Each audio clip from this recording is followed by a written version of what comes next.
नमस्कार दोस्तों, मेरे साथ हैं गगनदीप जी, जो कि 8th क्लास के विद्यार्थी हैं, स्टूडेंट हैं 8th के।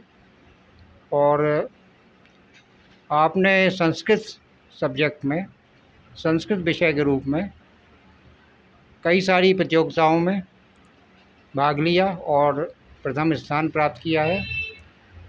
संस्कृत के माध्यम से पोस्टर की परीक्षा और आगरा विश्वविद्यालय, डॉक्टर भीमराव अम्बेडकर विश्वविद्यालय की वाइस चांसलर मैम के माध्यम से भी उन्होंने पदक और प्रमाण पत्र प्राप्त किया है। तो आज हम जानेंगे कि संस्कृत के प्रति इतना रुचि और लगाव उनमें कब से जागृत हुआ और आगे संस्कृत विषय को लेकर उनकी क्या क्या योजनाएं हैं। मेरे 5th क्लास से मैं संस्कृत का करा था। 5th क्लास से मेरा संस्कृत का अच्छा था, फिर करा मैंने। आगे सब पढ़ाते हैं घर में, दीदी, मम्मी, पापा सब पढ़ाते हैं।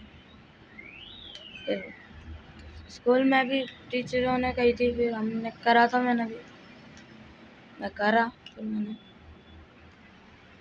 तो ये संस्कृत विषय और साहित्य में जो रुचि आपकी जागृत हुई, तो उसमें संपूर्णानंद संस्कृत विश्वविद्यालय और आगरा विश्वविद्यालय और दूसरी जो परीक्षाएं आपने दी, इसमें प्रतियोगिताएं, उसमें कैसे और कौन माध्यम बना, किसने जानकारी दिया? हमारे स्कूल के टीचरों ने। तो आपके स्कूल में क्या ऐसी प्रतियोगिता का समय समय पर आयोजन होता रहता है? हाँ, हमारे स्कूल में होता है। हमारे टीचर बताते हैं कि ये सब होता है, तो टीचर बताते हैं हमें। और विषयों की परीक्षाओं के बारे में भी बताया होगा, जैसे विज्ञान है, गणित है। तो संस्कृत की मतलब भावना एकदम कैसे जागृत हुई? खुद ही मन मन में विचार आया अंदर से, या माता पिता ने प्रेरित किया, या टीचर ने प्रेरित किया, या कुछ स्वतः ही लगाव जागृत हुआ? नहीं, खुद ने अपने आप करा। अपने आप जागृत हुआ? हाँ, अपना मेरा हुआ, तो मैं फिर करता रहा, ऐसे हो। कोई श्लोक जो आपको संस्कृत में पसंद हो, जो आप पढ़ना चाहें, बताना चाहें? अभी तो नहीं है। सामान्य ज्ञान का होता है मेरे को। जी, सामान्य ज्ञान का आया मेरे को। सामान्य ज्ञान का पता? सामान्य ज्ञान में ये जैसे वर्णमाला आती है, और ये अक्षर वगैरह, स्वर्ण वगैरह, गिनती, ये कंठ से निकलने वाले संधि, संज्ञा, ये सब आते हैं। तो संस्कृत की आपकी पुस्तक में कौन कौन से पाठ हैं, उनमें क्या क्या पढ़ाया जाता है? इसके अतिरिक्त भी कोई पुस्तक या किसी उस वेद का या भाष्य साहित्य का आपने अध्ययन किया हो संस्कृत में? नो, नहीं।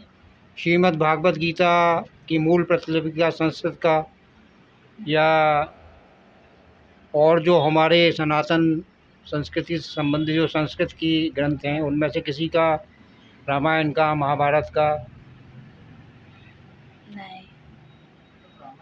तो वर्णमाला में आपने क्या क्या सीखा, क्या क्या बताना चाहते हैं? उसमें ये जो छोटे या बड़े या होते हैं, जी, उसमें पढ़ाए थे, मैंने पढ़े थे अपने आप। और वर्णमाला पढ़ी थी पूरी, वर्ण विचार, संधि पढ़ी थी, संज्ञा, ये सब पढ़े थे मैंने, क्रिया वगैरह, कारक, ये सब पढ़े थे। तो संध्या, सर्वनाम, इनके बारे में पढ़ा है? रूप, रूप जो पढ़े होंगे आपने? मैं रूप नहीं दे रहे थे। रूप नहीं पढ़े आपने? रूप तो आपके विषय में होगा ना, हाँ, रूप है। जैसे बालक का है, पुस्तक का है। ये नहीं, रूप नहीं थे क्या सब है? उसमें, सीधे बस संज्ञा का ये एग्जाम्पल था, ये पढ़ के फिर करा था। अनुवाद वगैरह संस्कृत में कितना कर लेते हैं आप? थोड़ा बहुत समझ समझ के कर लेते हैं। जो 3 काल होते हैं संस्कृत में, उन 3 कालों को संस्कृत में किस नाम से पुकारते हैं?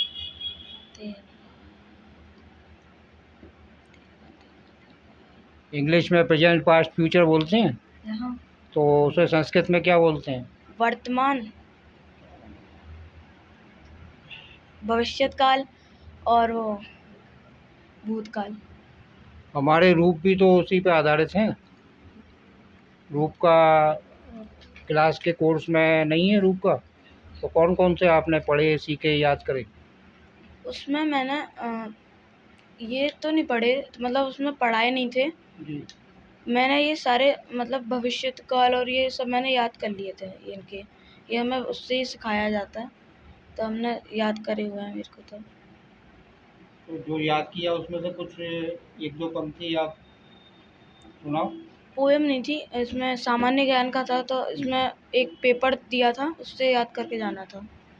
संस्कृत में निबंध की 1-2 पंक्तियाँ, जैसे आपने वर्णन किया है कि संस्कृत का निबंध, निबंध संस्कृत में था, किस में था आपका?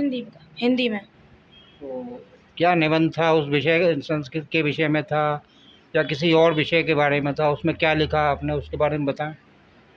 जीवन के बारे में था, जीवन में पेड़ पौधे लगाने के बारे में, कि वृक्ष क्यों इम्पोर्टेंट है, इसलिए हमने लिखा उसमें। तो इसलिए क्या लिखा उसमें, वो बताओ ना। उसमें मैंने लिखा था कि पेड़ इसलिए आवश्यक है हमारे लिए, खाना, पानी और ये हवा वगैरह, इसके लिए ज़रूरत है, हमें जीवन के लिए ज़रूरत है। निबंध में 8 पंक्तियाँ, 10 पंक्तियाँ लिखी आपने, या विस्तृत निबंध लिखा जिसमें प्रस्तावना से लेकर उपसंहार तक और बीच में अन्य गतिविधियाँ वर्णित की जाती हैं? मैंने 1 पेज का लिखा था। क्या क्या लिखा उसमें? इतना तो याद नहीं है मेरे को। पोस्टर आपने किस चीज़ का बनाया था? ऑपरेशन सिंदूर के बारे में। उसमें क्या दर्शाया था आपने ऑपरेशन सिंदूर में? उसमें मतलब जो सोफिया कुरैशी थी, वो लड़ रही है अपनी जंग को, और सिपाही हैं वो अपनी कर रहे हैं, और जेट हैं वो। तो अपने साथ के बच्चों को आप, बालकों को, जो स्टूडेंट हैं, विद्यार्थी हैं, उन्हें क्या मैसेज देना चाहते हो, क्या संदेश देना चाहते हो? कि संस्कृत को ज़्यादा करें, और संस्कृत ज़्यादा पढ़ें और उसे ज़्यादा करें, अपना सब्जेक्ट बनाएं उसे। संस्कृत के अलावा और दूसरे किस विषय में आपकी रुचि है? बस केवल संस्कृत से ही तो नहीं चलेगी ना, आपको स्नातक तक तो और विषय विषय भी पढ़ने पड़ेंगे ना। तो और कौन से विषय हैं? 3 वर्ग होते हैं, कला है, विज्ञान है, वाणिज्य है, इसके अतिरिक्त फिर कंप्यूटर साइंस है, ये अलग प्रबंधन अलग विषय खुलते हैं। तो कला, वाणिज्य और विज्ञान में से किस संकाय में आपकी रुचि है? 8। तो आगे जाकर आप कलात्मक विषयों में, कला वर्ग में आगे अपना करियर बनाना चाहेंगे, और उसमें स्पेसिफिक फील्ड आप संस्कृत चुनेंगे। हाँ। तो ये चुनने के लिए कोई किसी का प्रेशर तो नहीं था, कोई ऐसा दबाव हो माँ बाप का या स्कूल का या किसी का? नहीं, किसी का नहीं। अच्छा, इसके अतिरिक्त कोई खेल कूद में? नो, खो खो। तो खो खो में कितना, स्कूल टीम में खेलते हो आप? हाँ, स्कूल टीम में खिलाते हैं। आगे स्कूल टीम में जिला स्तर, प्रदेश स्तर, राष्ट्रीय स्तर? स्कूल में खेलते हैं और कहीं नहीं जाते, अभी बाहर नहीं गए हम। मैं और घोष में है बस। और कोई बात जो आप अपनी तरफ से रखना चाहते हो इस मंच के माध्यम से, शिक्षा के प्रति, पढ़ाई जो स्कूल में होती है उससे आप संतुष्ट हो, या आपको कुछ लगता है कि उसमें कुछ चेंजिंग होना चाहिए बच्चों के हिसाब से? बच्चों की जो रुचि रहती है उसमें, कोर्स में, पाठ्यक्रम में, करिकुलम में क्या बदलाव होने चाहिए, या आप संतुष्ट हो मतलब उससे जो पैटर्न चल रहा है? हाँ, सही है। कोई और बात जो आप रखना चाहते हो? नहीं। तो ये थे हमारे साथ मास्टर गगनदीप, जिन्होंने अभी से विचार कर लिया है, ठान लिया है कि संस्कृत भाषा के गौरव को आगे बढ़ाना है और संस्कृत भाषा में ही अपना करियर बनाना है। तो हम चैनल 9 के माध्यम से उन्हें बहुत बधाई देते हैं और शुभकामनाएँ देते हैं। बहुत बहुत धन्यवाद गगनदीप जी। धन्यवाद।